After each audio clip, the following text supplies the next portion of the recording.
अब कठपुतली बनकर जीना मंजूर नहीं। नेहा, जरा इधर आना। सुमिता जी ने अपनी बहू नेहा को आवाज़ लगाई। नेहा रसोई में सब्जी बना रही थी।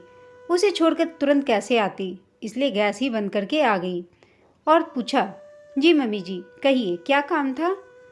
सुमिता जी ने कहा, मेरी घड़ी नहीं मिल रही है, जरा उसे ढूंढ दो। और वह कुर्सी पर बैठ गई। नेहा, आप कहीं जा रही हैं मम्मी जी? सुमिता, नहीं तो, मैंने तो ऐसे ही कह दिया। नेहा को समझ में आ गया कि यह सब सासू माँ की चाल है और घड़ी ढूंढने लगी। साड़ियों की अलमारी में देखा, पलंग की दोनों साइड टेबल में देखा, रुमाल के नीचे तराशा, पर घड़ी कहीं नहीं मिली। तभी सुमिता जी ने कहा, अच्छा याद आया बहू, मेरे पर्स में घड़ी होगी, तुम जाओ अपना काम करो। यह सब काम करते करते नेहा को 15 मिनट बीत चुके थे। वो फिर से रसोई में गई और फिर से गैस जलाकर सब्जी बनाने लगी। तभी सुमिता जी किचन में आई और कहा, मेरा तो खाना लगा दो बहू, नीचे मेरी सहेलियां घूमने के लिए मेरा इंतजार कर रही हैं। नेहा, मम्मी जी, अभी सब्जी बनने में समय लगेगा। सुमिता जी, ओह, तुम भी कितना धीरे धीरे काम करती हो बहू, अभी तक भी सब्जी नहीं बनी, इतनी देर क्या कर रही थी? सुमिता जी ने गुस्से में कहा। नेहा की जुबान नहीं खुली। अभी 3 ही महीने तो हुए थे उसकी शादी को, एकदम से सास को कैसे जवाब देती। इसलिए फटाफट हाथ चलाया और सब्जी बनाकर खाना परोस दिया। तब तक ससुर जी भी आ चुके थे, उनका खाना लगा दिया। दरवाजे पर नेहा के पति हरीश ने घंटी बजाई। बहू, दरवाज़ा खोल दो। नेहा ने रोटी बनाते हुए हाथ धोए दरवाज़ा खोलने गई। सोफे पर ही ननद रिंकी बैठकर टीवी देख रही थी। उसने उठकर दरवाज़ा भी नहीं खोला। नेहा अंदर आई तो सास बोली, ससुर जी की थाली में रोटी नहीं है, थोड़ा जल्दी जल्दी हाथ चलाया करो। नेहा चुप रही और रोटी बनाने लगी। हरीश ने कपड़े बदले और वो भी खाना खाकर कमरे में चला गया। नेहा को रसोई समेटने में देर हो गई। नेहा कमरे में पहुंची तो हरीश उस पर चिल्लाने लगा, कब से तुम्हारा पति कमरे में अकेला बैठा इंतजार कर रहा है और तुम हो कि रसोई के कामों में लगी हो। सुबह से काम का बोझ और रात को पति का इस तरह डांटना नेहा को कांटों जैसा लग रहा था। वह एक तरफ मुंह करके सो गई, क्योंकि उसे सुबह जल्दी भी उठना रहता है। सुबह रिंकी कॉलेज जा रही थी तो उसने कहा, भाभी, मेरा टॉप आपने प्रेस नहीं किया? आपको रात को कहा था ना मैंने, आपको तो कुछ याद ही नहीं रहता, नाश्ता बनाने में व्यस्त। नेहा कुछ कहती इससे पहले रिंकी बोली, अब नाश्ता तो दे दो भाभी, मुझे देर हो जाएगी। दीदी, आप तो 9 बजे जाने वाली थी, अभी तो 8 ही बजे हैं, इतनी जल्दी नाश्ता नहीं बना है। नेहा के इतना कहते ही रिंकी गुस्सा हो गई। मम्मी, भाभी को समझा दो, मुझसे कितने सवाल करती है। मेरी मर्जी, मैं 9 बजे कॉलेज जाऊं या 8 बजे जाऊं, इनका काम तो नाश्ता बनाना है और वो अभी तक बना नहीं है। सुमिता जी का तो पारा चढ़ गया। बहू, तुम्हें रिंकी के जीवन में दखल अंदाजी देने का कोई हक नहीं है। वो कितने बजे भी कहीं भी जाए, ये उसकी मर्जी है।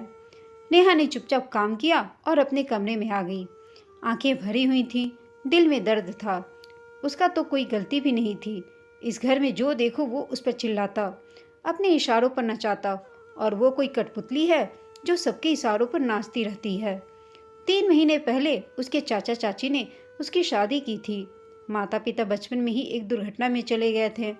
चाची और चाचा जी भी इसी तरह इस छोटी सी बात पर चिल्लाते रहते, सारा दोष उसी का बताते रहते थे। हर बार वो चुप हो जाती थी, सहम जाती थी। यही आदत उसकी यहाँ पर भी है। सोचा था शादी के बाद तो सुख मिलेगा, पर हरीश भी गुस्सैल स्वभाव के हैं। गलती हो या ना हो डांट देते हैं। नेहा की चाची की बेटी ज्योति ही एक थी जो उसको समझती थी। वो हर बात में नेहा का ही साथ देती थी।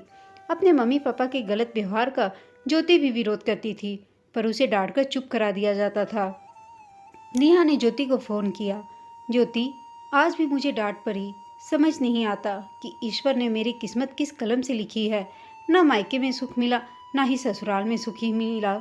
मैं बहुत परेशान रहती हूँ, कोई मेरी बात सुनता और समझता ही नहीं है। और नेहा सुबकने लगी, रोने लगी। ज्योति ने कहा, जीजी, कब तक रोती रहोगी?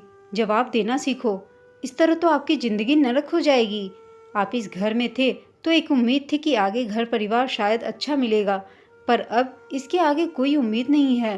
आपको खुद अपनी किस्मत संवारनी होगी। गलत का विरोध करना सीखो। नेहा ने कहा, मैं क्या कर सकती हूँ, मुझसे तो बोला भी नहीं जाता। और वह फिर से रोने लगी। ज्योति ने नेहा को समझाते हुए कहा, पहले तो आप रोना बंद करो दीदी, मजबूत बनो, बड़ों का सम्मान करो पर गलत का भी विरोध करो। हर किसी की आवाज़ पर अपना काम छोड़कर मत भागा करो। पहले जो काम हाथ में है उसे निपटाओ, फिर जाओ। ज्योति से बात करके नेहा को बड़ी तसल्ली मिली। उसने अपनी माँ को मन ही मन याद किया और वह सो गई। नेहा अगले दिन सुबह रसोई में काम कर रही थी तो सास ने फिर से आवाज़ लगाई, पर नेहा काम करती रही। थोड़ी देर में दंदनाती हुई सास रसोई में आई और बोली, तुम्हें सुनाई नहीं देता बहू? मैं कब से तुम्हें बुला रही थी। नेहा, मम्मी जी, मैं रिंकी दीदी के लिए नाश्ता बना रही थी, उन्हें देर हो जाएगी। रिंकी को तो 9 बजे कॉलेज जाना है, अभी तो 7 ही बजे हैं। इतनी जल्दी क्या है, बाद में बना लेती। पहले मेरे कमरे में आ, मुझे वो नीली साड़ी नहीं मिल रही है, सुमिता जी ने कहा। नेहा ने जवाब दिया, मम्मी जी, कल रिंकी दीदी 9 बजे की जगह 8 बजे चली गई थी। आज पता नहीं 7 बजे ही चली जाएं तो। साड़ी तो मैं बाद में भी ढूंढ लूँगी, अभी नाश्ता पहले ज़रूरी है। नेहा का जवाब सुनकर सास चुप हो गई। भाभी, आपने मेरी इस ड्रेस को प्रेस नहीं किया, मुझे कुछ दोस्तों के साथ पार्टी में जाना है, रिंकी ने टीवी देखते हुए नेहा को कहा। नेहा ने कहा, आप खुद ही प्रेस कर सकती हैं, मुझे रसोई में काम है और आप तो टीवी देख रही हैं, अपने काम खुद करिए, मुझे और भी काम होते हैं। नेहा के जवाब के आगे रिंकी की बोलती बंद हो गई। अब उसने अपना कोई भी काम नेहा को बताना ही छोड़ दिया। रात को नेहा ने सबके लिए रोटी बनाकर कैसरोल में रख दी और खुद कमरे में चली गई। वहाँ हरीश को आश्चर्य हुआ कि आज इतनी कैसे जल्दी आ गई वह रूम में। उसने पूछा, खाना नहीं बनाना क्या? नेहा ने कहा, खाना बनाकर रख दिया है, जिसको खाना है वो लेकर खा लेगा। अब गरम फुलके सेकने के चक्कर में मैं क्यों समय बर्बाद करूं? मैं क्या सारा समय रसोई के कामों में ही लगी रहूंगी? नेहा की बातें सुनकर हरीश झेप गया। उसके पास कोई जवाब नहीं था। 2 दिन में सबकी अक्ल ठिकाने आ गई। अब नेहा सबकी आवाज़ पर दौड़ती हुई कठपुतली नहीं रही। सब लोग खाना खा रहे थे। घंटी बजती है पर नेहा अपने हाथ का काम छोड़कर नहीं जाती है। सब कहते रहे पर वो एक कान से सुनकर दूसरे कान से निकालने लगी। सबको समझ आ चुका था कि अब नेहा के रंग ढंग बदलने लगे हैं। सबकी आवाज़ धीमी हो गई। नेहा घर की सभी जिम्मेदारी निभाती पर अपने तरीकों से। पूरा घर नेहा ने संभाल रखा था तो कोई कुछ भी नहीं बोलता था। ज्योति ने हिम्मत दी तो नेहा इतना बड़ा कदम उठा पाई। चुपचाप सहने वालों को सभी सुनाते हैं क्योंकि वो सुनते हैं। जवाब देने वाले लोगों को सब कहना सुनना छोड़ देते हैं। हम गलती करें तो हमें डांट भी खानी चाहिए, पर बिना गलती के बातें सुनाई जाए, हर समय दबाया जाए, ऐसे में तो बोलना जरूरी बनता है। सचमुच ऐसा होता है। कुछ घरों में बहुओं को कठपुतली के समान नचाया जाता है। हर काम के लिए उसे दोहराया जाता है और डांट फटकार भी जाता है। बहू भी इंसान है, कोई कठपुतली नहीं जो आपके इशारों पर नाचती रहेगी। उसकी अपनी भी मर्जी होती है।